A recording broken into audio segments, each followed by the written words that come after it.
Hi, YouTube. I hope you're all doing well. I am doing okay. I'm just disgusted with the way this country's going and no leaders to lead. And there are a couple. I'm going to play you a part of a clip that is on Facebook of Representative Matt Gaetz and what he had to say to somebody that's in the Biden cabinet, one of his members. I'm not quite sure of the man's name. In a little bit, I'm going to play that, but just real quick on what I was talking about yesterday as far as them being treasonous, not protecting our borders and stuff. I had a younger person write to me that it it could be like a good thing that all these not just immigrants but illegals are coming over into our country because then they'll have people that can pay money for social securities from what all the baby boomers are going to be taking. Well, I just kind of left it there with him, and he had some other information about the bloodlines that came from there and how they were mixed with Spanish and Italian and other ones, and they're blue-eyed and whatever. And I told him that I knew this, but it was good that he wrote that for other people, and I just left it there. In all reality, if the people down in those southern states had those jobs that the illegals were taking under the table, there would be more money in our economy. And our economy was always strong by just not letting just hordes of people come in. I'm going to play you this clip. I'm going to play it a couple times, maybe three. I'll play it three times so you can really hear what is being said about the money that's going over to Ukraine, not just for armaments, but other things. So here's Representative Matt Gaetz. Before I'll read this, in 2022, the U.S. pension shortfall was 1.4 trillion. So why does the Biden administration think it's a good idea to have U.S. taxpayers pay for pensions in Ukraine? Senator of the Defense Department officials can't answer that. So that's who he's talking to. Okay, here we go. The record, if I'm objection so ordered. Very well. President Biden is describing the supplemental funding that we're providing to Ukraine. He says, quote, "It's also going to help schools and hospitals open. It's going to allow pensions and social support to be paid to the Ukrainian people so they have something in their pocket." So help me understand how U.S. taxpayers paying for pensions in Ukraine is a good idea for our country. I would defer you to other parts of our government. The Department of Defense doesn't have a role in pensions in Ukraine. You're a senior Biden administration official. The president said that it's really important that we keep funding the pensions in Ukraine. I would observe that the U.S. Census Bureau says that in 2022, the U.S. pension shortfall is $1.4 trillion.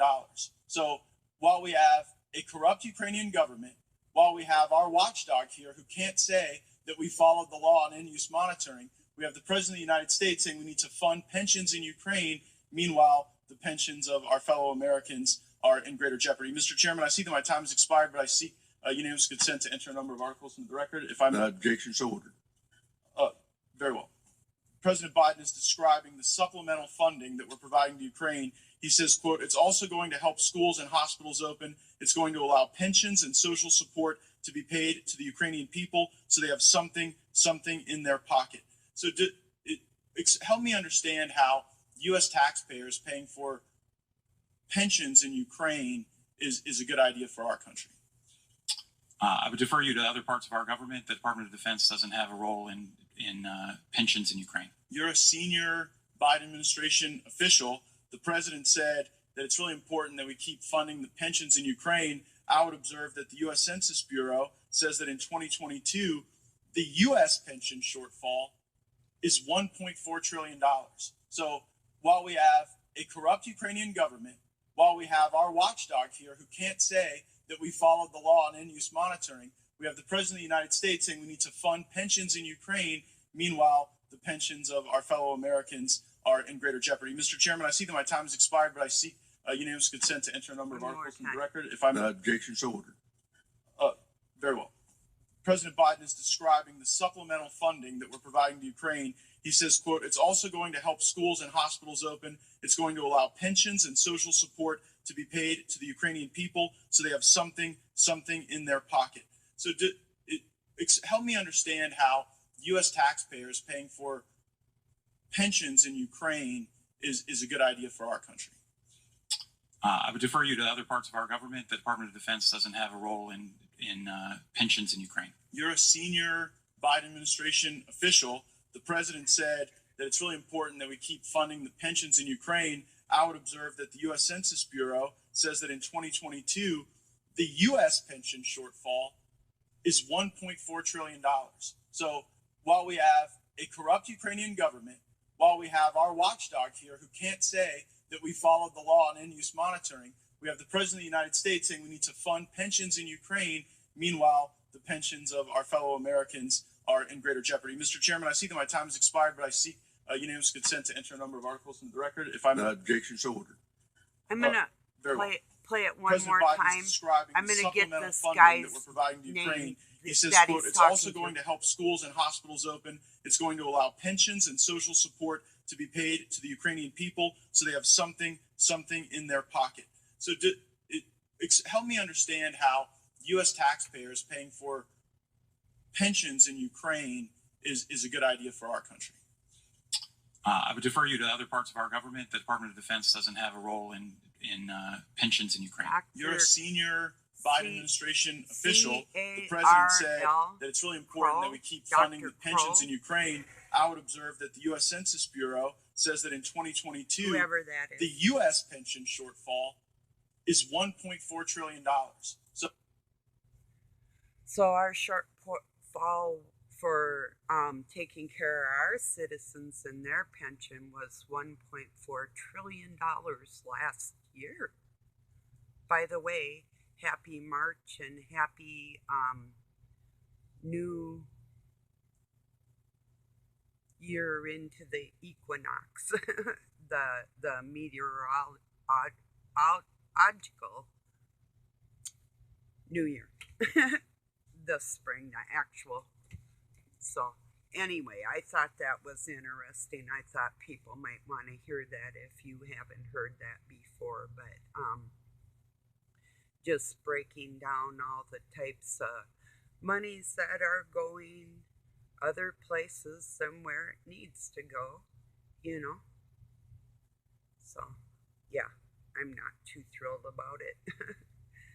I tried editing that Doug video today, and I thought I had something snipped and I didn't, and then I had to undo it, and I thought I lost the whole thing. I have no clue what I'm doing. I'm gonna have to read a video on it.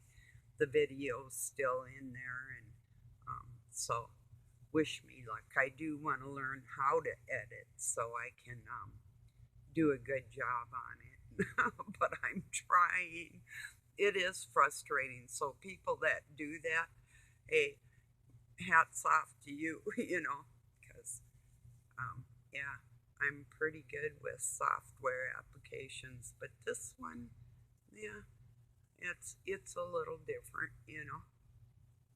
So, but yeah, not much going on here today, just snowing, and it's not very cold out. It's, well, it says 24 degrees. I guess it's cold enough, but it got up to about 37 today, but it was still snowing, so the snow that was coming down was really, like, would have been great for making snowballs or snowmen or, you know, something like that.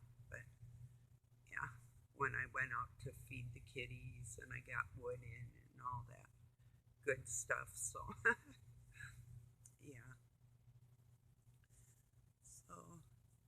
I don't know. I could. Yeah, I was thinking I could play that video with Doug in it, but if I do mess up and I get a part where he was talking about things he shouldn't have been and it gets on here, then I'll get a strike again. So it's not worth it. So I'll just try and do what I can to be able to upload it. So gee, there was something else. I don't know, something that Doug was telling me about that was going on. I don't know. Now I forgot it. I don't know. I've actually been kind of tired and sore. It's this damp weather. It kills me. I must have really hurt my arm worse than I thought I did when I fell about a month and a half ago now.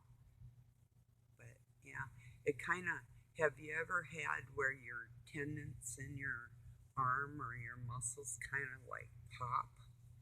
It's been doing that every so often.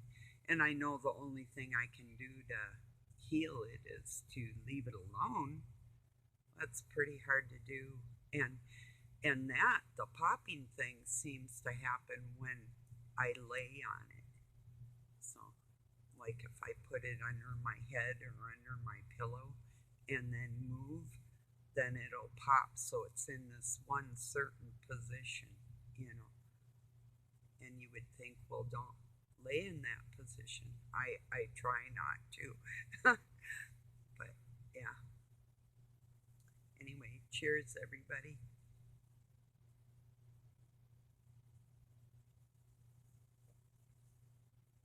I'm watching a video from Woodward TV, and he's talking about a cube that they're making. Oh, gee. It's in Mukaab, or Mukaab. It's one of those 15-minute cities. He said it's like an amusement park, but it's inside like a cube. So that's kind of interesting. I watched a really,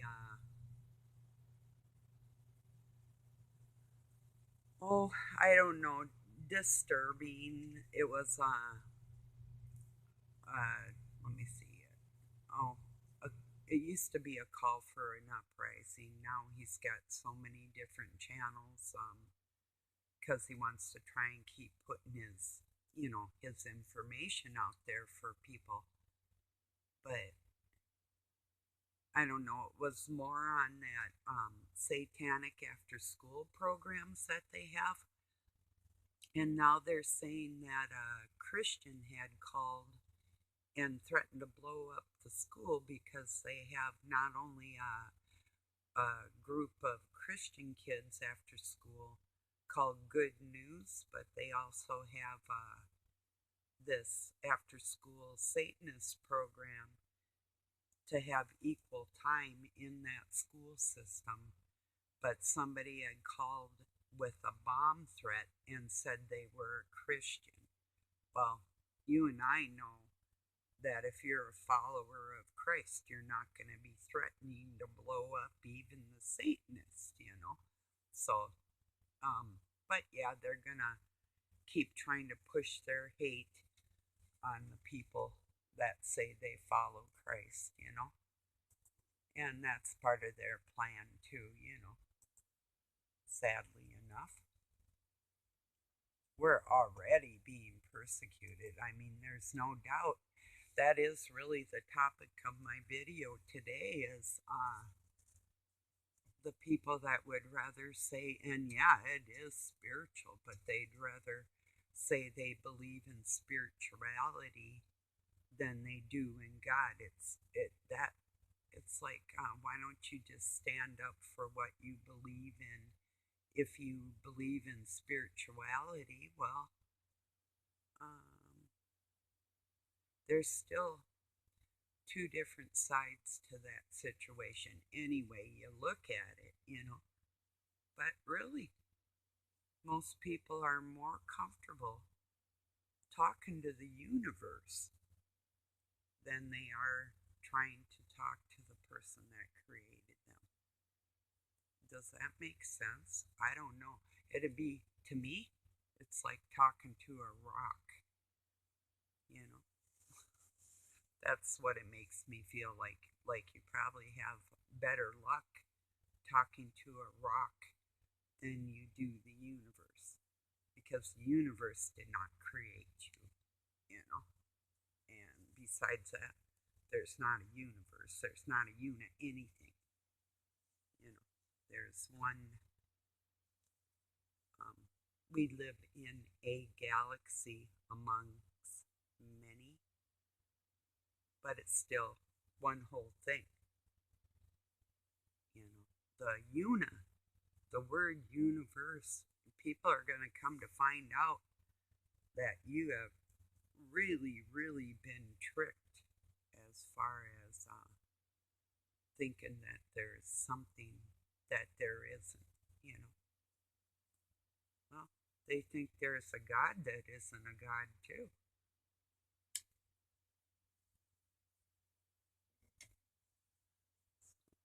Anyway. So, what do you think about that spirituality stuff versus, I mean, I'm not going to get down on you as far as if you want to call yourself spiritual. I mean, my opinion is it's foolish. That's, yes, it's a spiritual war. Oh, yeah, it sure is. But to not give credit where credit's due is what bothers me, you know, that people have such a hard time saying the word God. And he's the only one that cares about them, you know? So, I don't know. That does bother me. Maybe it doesn't bother people. I don't know. And I think, and this isn't to offend anybody, but I think a lot of the younger generation have been so turned off by people that say they believe in God, but their actions show different, you know. And I could have went that direction too in a big way. I was at first, when I first started going to church with my parents, and then they stopped going, I wondered why they stopped going. But then I knew that their outlook on who God wasn't who I praise, you know. Although they both were raised in a similar, in fact, my dad was raised in the very same church, confirmed in the very same church I was. And my mom was raised in a similar church. Mine was Lutheran, and she was raised Methodist in the same church Prince grew up in and went to. But they're similar Zionist religions, you know. But any label, I don't identify as any religion. And that brings something to mind. I was thinking on the word trans fat. I'm offended. All the trans fat I eat, that's offended too. How about the transmission in your car? I think all these terms, transis, transhuman, transactions, all of it, we need to wipe it out of our vocabulary. I am thoroughly offended by it. You know? I mean it.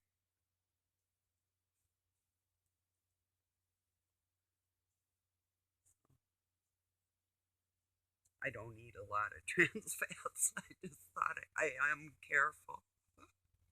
At least I try not to, you know, because most of that is made with like soybeans and stuff that's emulsified and goes into our bodies like just horribly, you know, versus if it were like animal fat. Our body digests that easier and doesn't take it on for itself in its fat source, but literally burns it like an amino acid. So, yeah. But I was thinking about trans fats last night. I thought, I just don't even like it. I don't like that word. Any word that starts with that now, I don't like it, and I'm offended. You know, I identify as somebody that sticks up for the Native Americans on this North American continent, and everybody's racist against them is my new, it's not even a ploy, it's an actual fact, but it should be recognized. If other people that came to this country are recognized as thinking they're downtrodden more so than the people that were actually genocided out of their own country, they don't have any precedence over that situation at all. Nobody that came here can say that they suffered more than the people that were already here. So that's my outlook, and I'm sticking with it. Excuse me a moment. I need some aspirins. The whole thing gives me a headache. Not really. I do have just a slight headache, actually. I think it's the atmosphere. The wet snow, cold. Just a minute.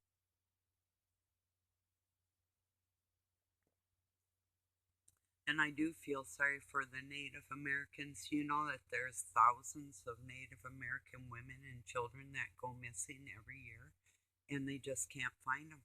They don't know where they went, you know?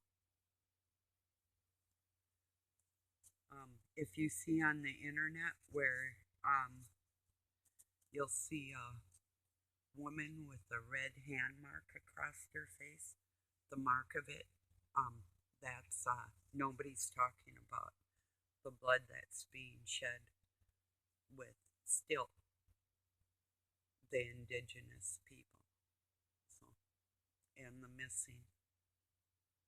So, and it is true. That reminds me of Leonard Pilfer. He's a man that on his own land tried to stop federal agents from coming on there. They were trying to stop him from protesting the pipeline that was going across the Missouri River. I do believe it was the Missouri River, one of the rivers that was on his land, and he was trying to stop that, and it did end up leaking and polluting their groundwater, which in turn goes into the Mississippi and pollutes everybody's water.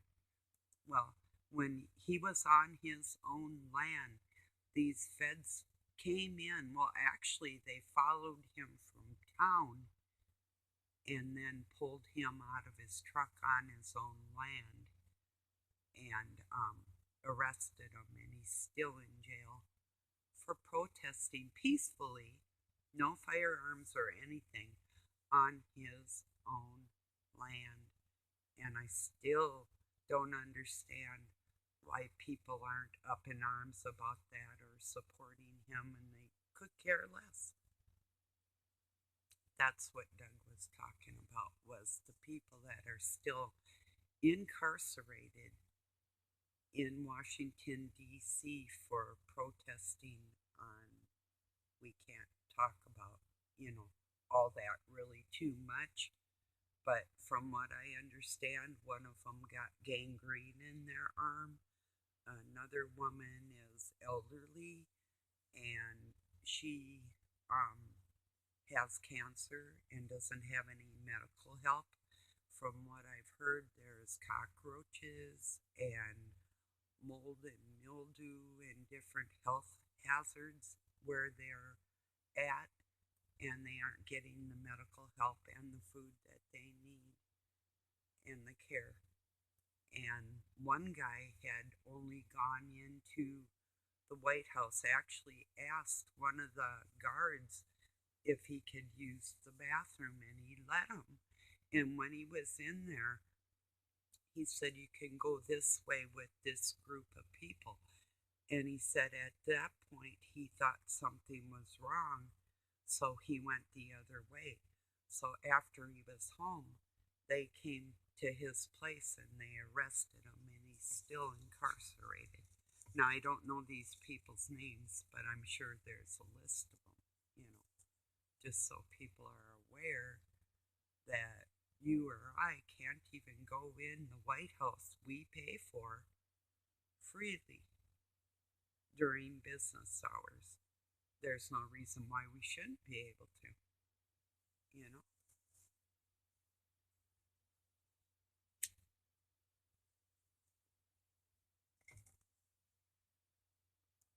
The, really, the only racism going on in this country right now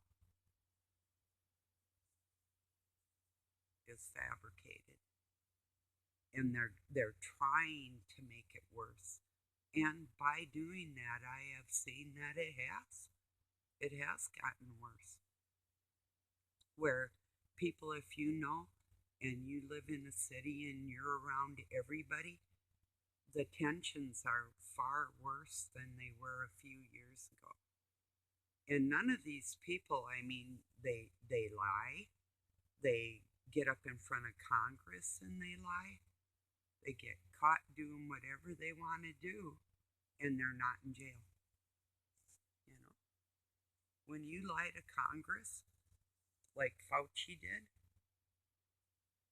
and he's still out there running around loose. That's another thing Doug told me, that Biden, now this I can't, this was told to Doug in a group by a Native American man, that right next to his property, Joe Biden sold Chinese government 365 acres, I do believe, right next to a military base in Grand Forks, North Dakota. So, like I say, I can't verify it all, but this is something that I haven't documented, or haven't verified. I guess it is hearsay. But the so-called conspiracists have just been sharing information that we knew was true anyway, and we got called all kinds of names for it. When I didn't want to put on a mask and I said it was ridiculous because viruses don't spread that way, I was called a murderer. When I said don't put them face diapers on your little kids because of the bacteria, I got looks of like, I'm going to do what my government tells me to do because I trust them more than I trust you. So that's those are people that have never had to shovel snow with their face covered. And that's probably what they should do in hell. It's cold as hell. They should shovel snow with face diapers on and see how well they do after that. Because when it's very cold, yeah, you want your face covered, but it's really not a good idea if you can get away without doing it. I used to wear a scarf, but then when I was working hard, I could pull the scarf down away from my mouth and my nose, because you have to be able to breathe when you're working hard. So, Well, I think that's about it for today. I just wanted to get on here and chat for a little bit. I wanted you to hear that one representative at least trying to make somebody accountable for the nonsense that is going on and the money that, as far as I'm concerned, is being stolen from the American people, and the race wars that are potentially in the future from people that will benefit financially from our downfall and all the things that they're trying to do to us, you know. So, like I say, feel more sorry for the Native Americans right now. They're still being eliminated and nobody cares. Everybody's supposed to care about people that have every opportunity. Oh, real quick, that's what I will say. I watched, oh, it might have been Tucker Carlson had on a woman doctor, a black woman doctor, and the reason why her race was significant is because she was talking about the opportunities that all people have in this country if they choose to take them. And her colleagues that are white and that she trusts, she doesn't care what color a person is when she goes into a emergency room, and she's an anesthetician.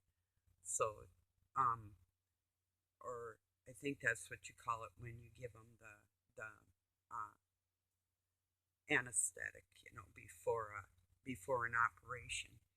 And the people that she trusts with all her heart are now being called names and like they don't deserve to have the position that they have in their life, and saying that everybody else didn't have opportunities to do just exactly what she did. And so I really commended her for standing up and talking about that, because she's right. Because I think she can see that tensions among certain people are happening, and it is by people that have been treated cruelly, but we all have from each other.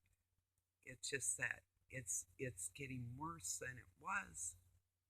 And she comes from a time when schools were segregated, when she was a little girl. So when you live through that, and I did too, and then people were starting to be bussed around our city, people of color, and when I was in seventh grade, um, well, before that, there was like some mixed kids in my school, but not fully black or anybody like that. But I mean, in the city, everybody's there anyway. But things did change in the 70s, and it changed for the better. And now they're making it look like it never did. And that's what bothers me. So, all right, everybody, I hope you have a really good night or day wherever you're at. Peace and love from Pine City, Minnesota, USA.